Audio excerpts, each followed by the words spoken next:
Brought to you by KR Mangalam University. We provide you the platform to turn your dreams into reality. Give wings to your aspirations with KR Mangalam University.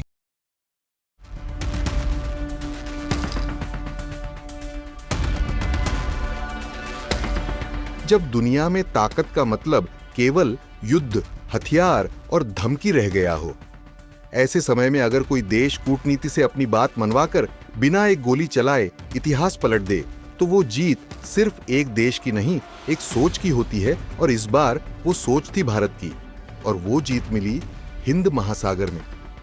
60 साल की लड़ाई के बाद Britain ने आखिरकार Chagos द्वीप समूह को मॉरिशस को सौंपने पर सहमति दे दी।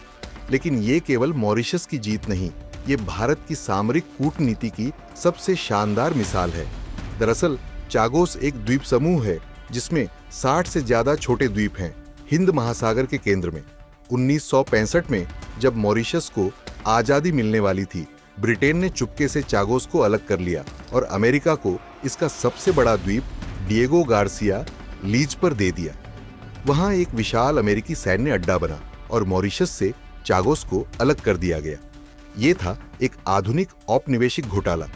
संयुक्त राष्ट्र, अंतर्राष्ट्रीय न्यायालय और पूरी अंतर्राष्ट्रीय बिरादरी ने कहा कि ये अवैध है, चागोस को मॉरिशस को लौटाओ। और इस पूरी लड़ाई में भारत था मॉरिशस के साथ हर कदम पर। मॉरिशस सिर्फ एक मित्र देश नहीं, एक रणनीतिक साझेदार है। 70% मॉरिशस की आबादी भारतीय मूल की है। भारत वहां मेट्रो से लेकर सुप्रीम कोर्ट बिल्डिंग तक बना रहा है।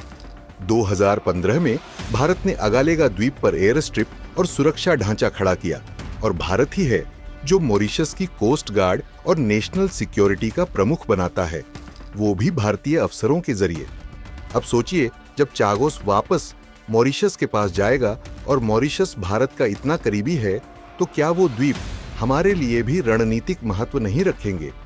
दरअसल इस पूरे खेल में एक और खिलाड़ी है चीन। चीन ने 2019 में मॉरिशस से फ्री ट्रेड एग्रीमेंट किया, smart city, port development, infrastructure में पैसे लगाए, लेकिन ये निवेश नहीं, रणनीतिक घुसपैठ है। चीन पहले पाकिस्तान में ग्वादर, फिर श्रीलंका के हम्बनटोटा और फिर जिबूती में नौसैनिक अड्डे बनाकर हिंद महासागर को घेरने की कोशिश कर रहा है। भारत ये सब देख रहा है और जवाब दे रहा है, मगर बिना हड़बड़ी, बिना शोर शराबे। अगालेगा हो या चागोस, भारत एक एक मोहरे को मजबूती से सेट कर रहा है इस समुद्री शतरंज पर। चागोस का नया समीकरण और भारत के लिए क्या बदल रहा है, ये भी जान लेते हैं। दरअसल अब जब चागोस मॉरिशस को मिलेगा, भारत को मिलेंगे ये फायदे। चागोस हिंद महासागर के बीच में है। यहां से भारत समुद्री ट्रैफिक, पायरेसी, ड्रग्स और चीनी जहाजों की हरकतों पर नजर रख सकेगा। डिएगो गार्सिया पर अमेरिकी बेस तो रहेगा, मगर अब मॉरिशस की संप्रभुता के साथ भारत, अमेरिका और मॉरिशस के बीच एक संतुलनकारी शक्ति बन सकता है। जहां चीन बंदरगाह बनाता है, भारत दोस्त बनाता है। चागोस, अगालेगा, सेशेल्स, मेडागास्कर, ये सब मिलकर हिंद महासागर में एक भारतीय सुरक्षा चक्र बनाते हैं। चुनौतियां भी हैं, लेकिन मौका बड़ा है बिल्कुल। भारत के सामने कुछ चुनौतियां भी हैं।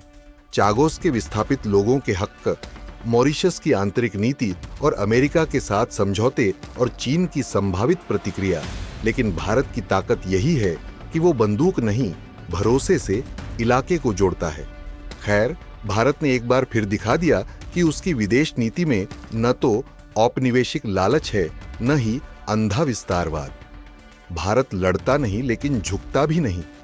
ब्रिटेन को 60 साल बाद झुकना पड़ा और चागोस को मॉरिशस को लौटाना पड़ा, क्योंकि भारत पीछे खड़ा था, मजबूती से, नैतिकता से और रणनीति से। ये सिर्फ एक द्वीप का सवाल नहीं था, ये पूरे हिंद महासागर के सामरिक भविष्य का सवाल था। और भारत ने बिना एक गोली चलाए वो भविष्य अपने पक्ष में मोड़ दिया।